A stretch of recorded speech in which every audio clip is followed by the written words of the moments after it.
what were some of the things that you've noticed that we should avoid in the future? That's a very interesting question. I would like to come back to something else, because why most like startups failing is not what we're thinking. Yeah, what I see so far, especially now in the beer market, is that it's not so easy to raise funds anymore, and the technology is driven by young, engaged, challenged people. Yeah, most of them they haven't finished the university maybe.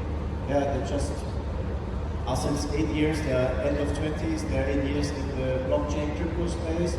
So, and if I see these people coming to us and presenting their projects, they're very enthusiastic, they're very much technical driven, and when it's coming to make a pitch deck, when it's coming to present it to investors, they just get lost. So what I'm saying with this is there's a huge discrepancy between founders, startups on the one side, and then on the traditional investors on the other side. And this we're trying to catch by new ventures as well. So this means this is one of the let's say one of the points why startups failing in crypto, because a lot of these young challenged people coming with great ideas or having great ideas, they're just not capable to realize and to execute their ideas. So that's number one. Number two is what we see, that a lot of these founders is like, it's like in a loft. You know, you're in a loft, everything is rosa, and you believe you have a big vision.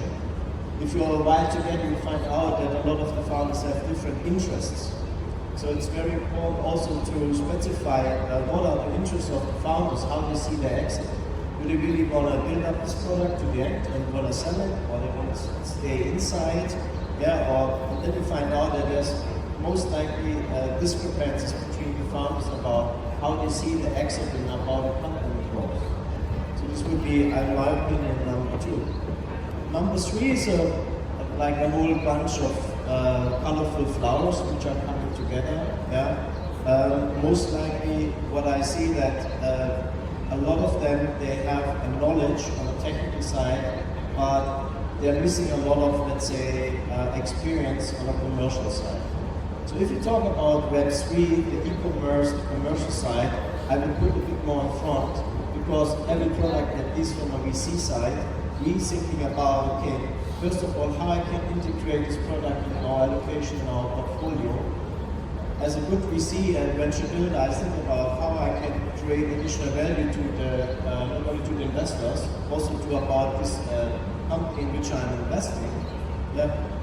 And third of all is it, for them, how to create additional value to this. And this, when we're trying to compensate by startups in which we're investing, there are discrepancies on knowledge, professionality, or know-how. But I would say these are the 3 points. Have you seen models where the token and equity has managed to merge with each other, or do you at the moment prefer a specific business use case for equity, a specific business use case for tokens? What is your view on this?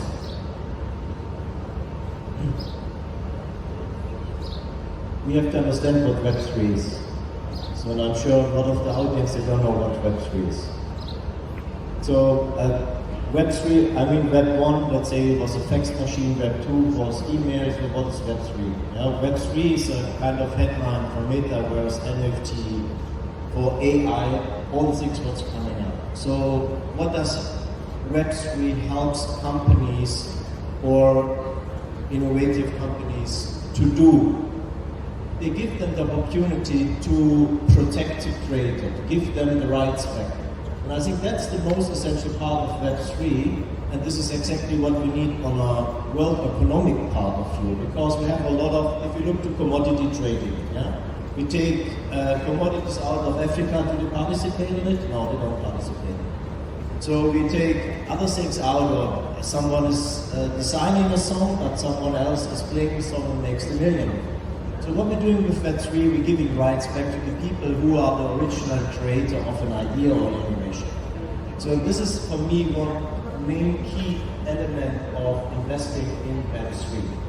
So it's not about investing in tokens and not about investing in equity, it's about investing in a unique idea which fills a market niche. This is where I, as a VC, make money. I'm not making, you know, when I see a lot of companies pitching and they say, oh, if we have 1% of something. you never will have 1% of something because you never will grow so far.